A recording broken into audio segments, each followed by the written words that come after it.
মই এই ক্ষেত্ৰত অত্যন্ত স্পষ্ট। কথা হ'ল যে হেমকোষ হ'ল অসমীয়া ভাষা সাহিত্যৰ প্ৰথমখন অভিধান অসমীয়া মানুহে কৰা। আৰু দ্বিতীয় কথা হ'ল যে ইয়াৰ পিছত যদিও মিছনেৰীসকলে অভিধান উলিয়াইছিল, কিন্তু সেই অভিধানখন ঠিক অসমীয়া আখৰ জোঁটনিৰ যিটো ৰূপ সেইটোৰ সৈতে সম্পূৰ্ণ একেআগি বুলি ক'ব নোৱাৰি। হেমচন্দ্ৰ বৰুৱাৰ যিখন গ্ৰন্থ ইতিমধ্যে অসম চৰকাৰে উলিয়াইছিলে, সেই কামটো কৰিছিলে আপোনাৰ মই এখন লিখিয়েই ইয়াতে থৈয়ে দিছোঁ যে তেওঁলোকে 1900 চনত, এতিয়াৰ পৰা আমি জানো যে 1900 চন কিমান এতিয়া 2000 চলি আছে, 2025, কিমান দিনৰ আগতে এইখন হেমকোষ হিচাপে ছপা কৰি উলিয়াইছিলে অসম চৰকাৰে। আৰু অসম চৰকাৰে ছপা কৰি উলিওৱা সেই হেমকোষখন দুষ্প্ৰাপ্য হৈ পৰিল।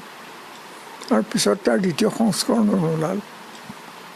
তেতিয়া এই যিখন পুৰণি হেমকোষ পোৱা হ'ল, সেই হেমকোষখনৰ আধাৰ কৰি দেৱানন্দ বৰুৱাই তেখেতে হেমকোষখন পুনৰ ছপা কৰি উলিয়ালে।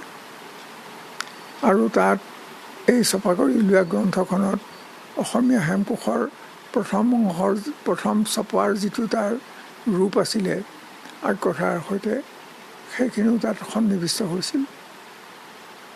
এতিয়া মই অনুভৱ কৰিছোঁ যে এইটো এটা বাল্যশিল্য বুলি ক'ব মন যায়, ল'ৰাই ধেমালি কৰা কথাৰ নিচিনা হৈছে।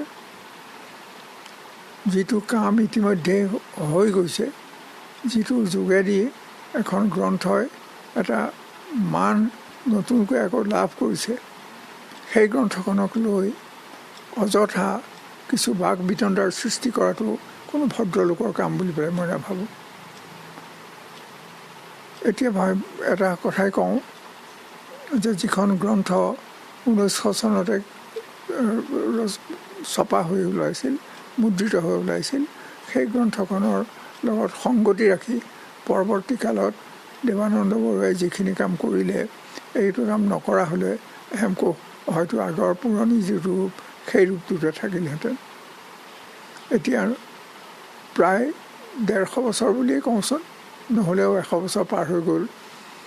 এই 100 বছৰ পাৰ হৈ যোৱা ফলত এই হেমকোষখনৰ লগত নতুন যিটো ৰূপ অসমীয়া ভাষাৰ সাহিত্যৰ আৰু নতুন যিটো তাৰ শব্দৰূপ, তাৰ শব্দৰ সংখ্যা, এই আটাইবোৰ বাঢ়ি আহিছে স্বাভাৱিকতে। গতিকে এতিয়া এইখন গ্ৰন্থ হেমকোষৰ গ্ৰন্থ পিছৰ সংস্কৰণ নহয় বুলি কোৱাৰ, নাইবা হেমকোষ যিসকলে ৰচনা কৰিছিল সেইখন নহয়, ইয়াৰ লগত আমাৰ জয়ন্ত বৰুৱাৰ বৰ্তমানৰ উত্তৰাধিকাৰী জয়ন্ত বৰুৱাৰ কোনো সম্পৰ্ক নাই, এই বুলি ক'বলৈ যোৱাটো এইটো কি বুলি ইয়াক বিশেষণ দিয়া হ'ব মই নাজানো। মই আশা কৰোঁ যিসকলে এই কথাবোৰ উলিয়াইছে তেওঁলোকে নিজৰ যিবোৰ কাম, সেই কামবোৰ ভালকৈ কৰক, যাতে অসমৰ মংগল হয়, উন্নতি হয়। তাকে নকৰি আনৰ পথাৰত হাল বাবলৈ আহিব নালাগে, মই এইটোৱেই ভাবোঁ।